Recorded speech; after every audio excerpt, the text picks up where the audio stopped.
Mirad, gente, quiero enseñaros este estudio en el que quiero profundizar en el vídeo de hoy. ¿Cuánto dinero necesito invertir cada mes para llegar a tener 1.000.000 de euros con 65 años? Aquí está la respuesta, es un estudio de Cobas Asset Management que dice que si tienes 55 años e inviertes 4.760 euros al mes, podrás llegar a 1.000.000 de euros con 65 años. Si tienes menos edad, 45 años, te vale con invertir 1.330, si tienes 25, con 172 al mes. Cuanto más tiempo tenemos por delante, pues obviamente la cantidad a aportar es menor, puesto que estamos asumiendo la misma rentabilidad en todos los escenarios, de un 10%, porque ha sido la rentabilidad media del S&P500 desde 1957. Entiendo que esta rentabilidad se están refiriendo a rentabilidad real, porque obviamente el 1.000.000 de euros hoy no es lo mismo que el 1.000.000 de euros con 65 años, nos permitirá comprar menos cosas. Rápidamente a comprobar la rentabilidad, fijaros en este pedazo de Excel de Damodaran, que de hecho os lo voy a dejar en la descripción por si a alguno os interesa, que trae todos los retornos por año de los diferentes clases de activos y también los retornos reales, es decir, ajustados a la inflación. Bueno, vamos a ver aquí las medias aquí abajo. Como veis, media aritmética nos da los retornos del S&P, incluyendo los dividendos, y la media geométrica, que es la correcta que deberíamos utilizar. Como veis, aquí estarían los retornos nominales y aquí a la derecha tendríamos los retornos reales, como veis aquí del S&P 500, incluyendo dividendo. Bueno, el estudio de Cobas asume un 10%, quizás obviamente están en, por así decirlo, en el extremo alto. Quizás obviamente habría que introducir a lo mejor un retorno real un poco más bajo. Y os he traído para hacer el ejercicio porque creo que aquí se están dejando muchas cosas sobre la mesa y creo que la cantidad no es tanto así. Lo primero que debemos hacer es saber cómo Cobas está calculando estos 4.000 y pico euros. Sabemos que esta persona tiene 55 años, se va a jubilar con 65 y quiere 1.000.000 de euros. Por lo tanto, tiene 10 años para invertir. Bien, ¿cómo llegan a la cantidad de 4.000 y pico euros? Podemos usar la fórmula que estáis viendo en pantalla, que es la fórmula de una anualidad, con pagos recurrentes invertidos a una tasa de interés compuesta durante el número de periodos. Como vemos, el valor futuro va a ser esa cantidad recurrente aportada a una tasa de interés del periodo elevado al número de periodos menos 1 dividido por la tasa de interés. Sin embargo, nosotros conocemos el valor futuro, que es 1.000.000, que es el objetivo al que queremos llegar, y no conocemos la cantidad a aportar, que sería PMT. Vamos a sacar PMT y básicamente sería la fórmula que estáis viendo. Con esa fórmula ya podemos meterla en Excel y básicamente, como veis, pues el interés multiplicado, el valor futuro por el interés mensual dividido por 1 más el interés mensual otra vez elevado al número de periodos. Ojo, aquí estamos poniendo el interés por periodo elevado al número de periodos. Como la aportación es mensual, ponemos el interés mensual elevado a la cantidad de meses. En este caso son 120 meses durante 10 años. Y como veis, nos da que hay que aportar esos 4.000 y pico euros para llegar a 1.000.000 en 120 meses. Ahora bien, una serie de problemas. Lo primero, no estamos teniendo en cuenta la inflación. Vamos a tener en cuenta que el valor futuro, el 1.000.000 de euros, lo vamos a ajustar a la inflación, porque siempre pensamos en términos presentes. Y esto me pasa con mucha gente con los que hago estudios de jubilación. Bueno, pues yo con 1.000.000 creo que puedo vivir. Ya, pero tú estás pensando en términos de hoy. No estás pensando en términos de dentro de 20, 30 años, porque tú estás pensando en lo que 1.000.000 te permite comprar hoy, pero no lo que te permite comprar en 30 años. Siempre tenemos que ajustar esa cantidad con la que creemos que hoy podríamos vivir durante varios años, la tenemos que ajustar a la inflación. ¿Cómo lo vamos a hacer? Pues mira, en esta calculadora muy sencilla que os voy a dejar en la descripción, pondríamos esa cantidad de 1.000.000 y si tenemos 10 años, pues entonces vamos a ver cuánto sería en 2035. Como veis, a una tasa de inflación del 2,5 de media anual, pues necesitaríamos 1.280.000 euros para comprar lo mismo que con 1.000.000 ahora. Por lo tanto, nos volvemos aquí y decimos, vale, pues entonces en vez de 1.000.000 valor futuro, voy a buscar 1.250.000 euros. Y entonces el interés que estoy haciendo anual sería el interés nominal. Por lo tanto, ahora como veis, tengo que aportar más, tengo que aportar 6.102 euros. Y hablando de rendimientos, y antes de pasar al siguiente punto, déjame hablarte de Freedom24, que apadrina este vídeo. Si ya te has decidido invertir y crear tu cartera de inversión, Freedom24 ofrece una gran gama de acciones y ETFs disponibles de todos los sectores. Freedom24 es un broker regulado por la CISEC en la Unión Europea y tiene un fondo de compensación a clientes de hasta 20.000 euros. Te dejo toda la información y las mejores promociones en el primer link de los comentarios. El segundo problema que veo, gente, en el estudio es ese 10% de tasa de retorno. Es decir, asumir un 10% tanto para una persona que empieza con 20 años como para una persona que empieza con 30, como para una persona que solo tiene 10 años para invertir y empieza con 55, quizás no es del todo muy exacto. Quizás si eres una persona que solo tiene 10 años para invertir por delante, una rentabilidad anualizada del 10% es demasiado. ¿Por qué? Porque deberías estar todo en renta variable. Y estar todo en renta variable significa que estás asumiendo una volatilidad del 15 al 20% de forma anual, con potenciales caídas máximas de hasta el 40-50%. Imaginad, si una persona que se va a jubilar la metemos en un fondo de renta variable únicamente todo su dinero y resulta que 3 años antes de jubilarse el mercado cae un 30 o 40%. Pues esta persona no podría jubilarse o rescatar el dinero en ese momento y tendría que esperar mucho más hasta que recuperasen. Y sabemos que ha habido periodos donde las bolsas han tardado bastantes años en recuperar. Por lo tanto, lo ideal aquí es que cuando te vas acercando a esa fecha de jubilación, empieces cada vez más a rotar tu cartera a activos menos volátiles, con menor caída máxima,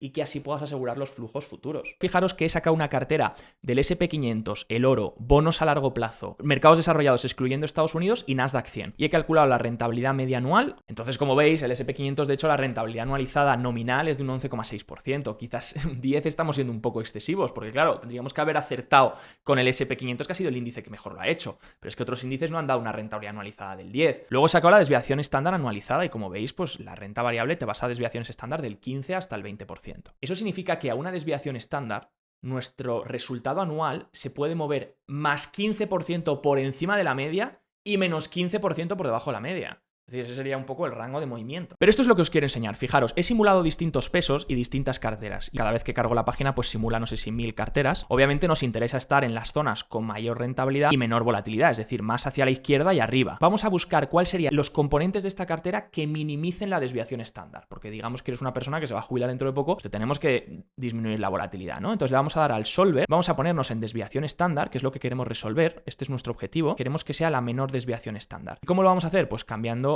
los pesos de la cartera y tenemos que poner una restricción. Peso total de la cartera sea igual a 100 y lo vamos a resolver. Fijaros, aquí la hoja de cálculo se peta un poco, pero fijaros, ya está. Hemos encontrado la cartera que minimiza la volatilidad, que sería un 8,8%. Hubiese sido con un peso del SP del 34%, en el oro del 20%, en bonos del 42% y en mercados desarrollados del 4%, excluyendo Estados Unidos. Esta cartera, ¿qué rentabilidad nos ha dado? Un 5%. Entonces, si queremos, entre esta combinación de tal, reducir la volatilidad, como veis, la rentabilidad reduce también. No podemos esperar tener una volatilidad baja con una rentabilidad del 30%. Y básicamente, para que veáis la gran diferencia en función de la rentabilidad anualizada que consiga, cuánto necesita invertir para llegar al $1.000.000. Ojo, aquí estamos considerando 1 millón valor final, ¿vale? No lo estamos ajustando a la inflación. La tabla de Cobas pues asumía un 10%, lo cual nos da 400 y pico al mes, pero si nos vamos a rentabilidades más decentes, pues que yo me pondría aquí más bien. ¿Por qué? Porque al principio sí que podríamos empezar los primeros años con rentabilidades del 10, más centrados en renta variable, pero a medida que nos acerquemos a esa fecha final, a medida que queden 5 años, 4 años, iría cada año rotando más a renta fija, activos más defensivos, que generan obviamente menos rentabilidad. Entonces, esta persona hubiese tenido que aportar más bien entre los entornos, yo no diría 4.000 y pico, yo diría 6.000 euros. Y todavía no estamos teniendo en cuenta los impuestos, porque una persona cuando rescata este dinero va a tener que pagar impuestos. Esto ya depende mucho de la persona, porque si vas rescatando a lo mejor siempre al tramo del 19%, pues podrías conseguir que tu tasa efectiva sea un 19% siempre. Por lo tanto, habría que añadir ese 19% extra al valor futuro porque nos lo van a descontar de cuando paguemos impuestos, ¿no? Entonces, como veis, todo me hace indicar que la cantidad mensual aportada creo que es bastante más de 4.000 y pico euros. Pero no quiero deprimiros porque al final este estudio lo que busca es enseñar una cosa y es la importancia del tiempo. Y fijaros, si eres una persona que tiene solo 10 años para invertir, pues obviamente la responsabilidad siempre es proteger el patrimonio,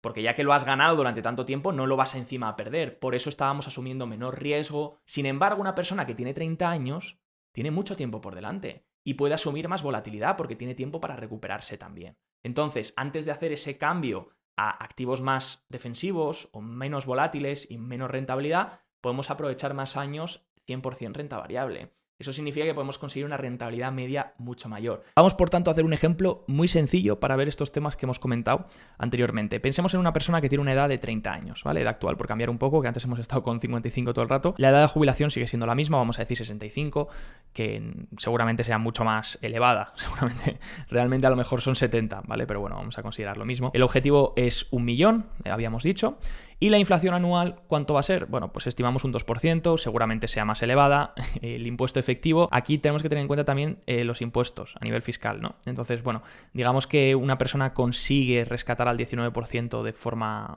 efectiva media. Es muy difícil. Posiblemente la media sea un 21, un 23, incluso intentando rescatar los tramos más bajos. Pero bueno, vamos a considerar un 19 por tenerlo en cuenta, que en los estudios no se está teniendo en cuenta.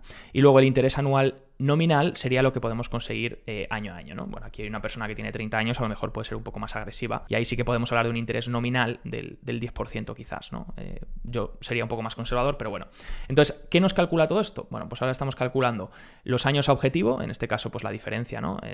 Nos quedan 35 años para invertir, esos son un total de meses multiplicado por 12, 420 meses, y queremos llegar a un objetivo, en este caso ajustado, de 2 millones. Obviamente, si quisiésemos responder a la pregunta ¿cuánto tengo que invertir para llegar a 1 millón de euros con 65 años? Pues obviamente lo lógico no sería hacer este objetivo ajustado, porque realmente yo quiero llegar a 1 millón, no 2 millones. Pero como la gente tiende a pensar, cuando hablamos de cuánto dinero necesito para obtener 1 millón, la gente tiende a pensar en 1 millón de hoy. Es decir, la percepción es ¿qué me da para comprar con 1 millón de hoy? Entonces necesitamos saber cuál va a ser el valor que nos permita comprar lo mismo, pero dentro de 35 años. Y ese valor serían casi 2 millones, casi el doble, ¿no? Si los precios siguen subiendo de media todos a un 2% anual, pues vamos a necesitar 2 millones para comprar exactamente lo mismo. Luego el objetivo antes de impuestos. Entonces, una vez que ya tenemos el objetivo ajustado de inflación que queremos, que serían 2 millones, básicamente tenemos que decir, vale, pero tenemos que pagar impuestos. ¿Cuánto vamos a pagar? Obviamente es sobre la plusvalía solo, ¿vale? Aquí estoy contando que, bueno, que sobre el total pues estoy pagando un 19%, ¿vale? También he considerado un impuesto efectivo bastante bajo, pero bueno, básicamente sería en realidad sobre los intereses generados, pero va a ser más o menos parecido.